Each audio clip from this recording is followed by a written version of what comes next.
Hi gang, Scott here. We're going to talk about the cross-process filter in ON1 effects. This is an interesting filter. It is not your everyday use filter, but it can be useful for certain types of very stylized photos. Real quick, if you like videos like this, hit the subscribe button. And if you're thinking about adding ON1 Photo Raw or any of the plugins to your toolkit, check the show notes. There's an offer code down there that will save you some money. So cross-process, what is this tool? What is this filter? It actually simulates the incorrect chemistry that was done in the darkroom to get some really wild coloring, very unnatural looking colors, and heavy contrast. So it's simulating some stuff that used to be done in the film world. And let's go through the controls, and I'll show you a couple examples. I have a portrait here where I mentioned stylized photos, right? Things that you really want to add a unique style to. So we'll add cross-process. And you can see immediately, this is, very, very stylized, very wild colors, lots of contrast. There are a handful of styles, and for portraits, actually, Fashion Passion is a little more my speed. But you can see how the other ones impact things. The controls, these styles all set controls. Let me do Fashion Passion. You can see it sets amount, brightness, contrast. You choose a particular coloring that you'd want to use on the photo. And let's stick with blue strong. That's kind of cool.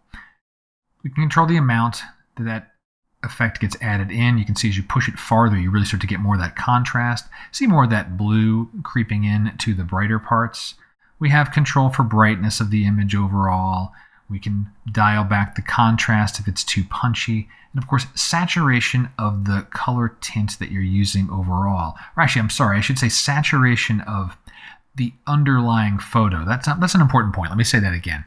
The saturation slider is controlling the saturation of the photo you're working on, like all of the filters up to the point that you're adding cross-process. And then you can control how that's going to mix with cross-process. If you need to boost the underlying saturation, so some of those original colors, like those original colors that are down there, start to come through, you've got that control here. I want to show you another example of using cross-process. I like to use it when you take photos of art murals or graffiti or things like that. It can add some really cool punch because those types of photos already have really wild colors. I'm not much of a portrait photographer, so I don't have a fashion shoot that I would use in cross-process for. But if I'm doing a walk around in the streets and I see some cool graffiti, it can be really cool filter. So let me show you an example of that. All right, so this photo here, this creepy good looking bit of graffiti here, and let me add that cross-process filter and just hover through the different styles. And to me, these get fun. These get kind of cool. And I really like how green and urban sickness are doing things here. Let me start with urban sickness. I do want to play with the colors though. Here. I like blue strong. Let me turn this off for a second because this already had this aqua blue tint. Blue strong is pretty cool. Let's bring in some saturation from the lower part of the photo, what we had originally there.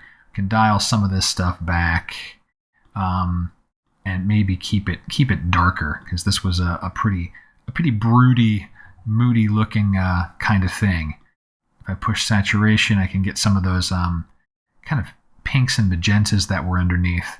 So now before that cross process and after, before and after, maybe dial back the strength of the look overall entirely. But that's pretty neat.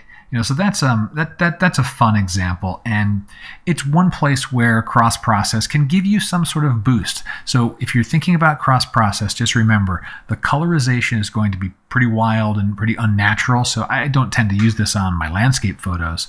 It'll also boost contrast pretty heavy, and so that can be helpful for certain stylized situations. Hope you found the video useful. You got questions? Drop them below. And until next time, my name's Scott Davenport. Have fun.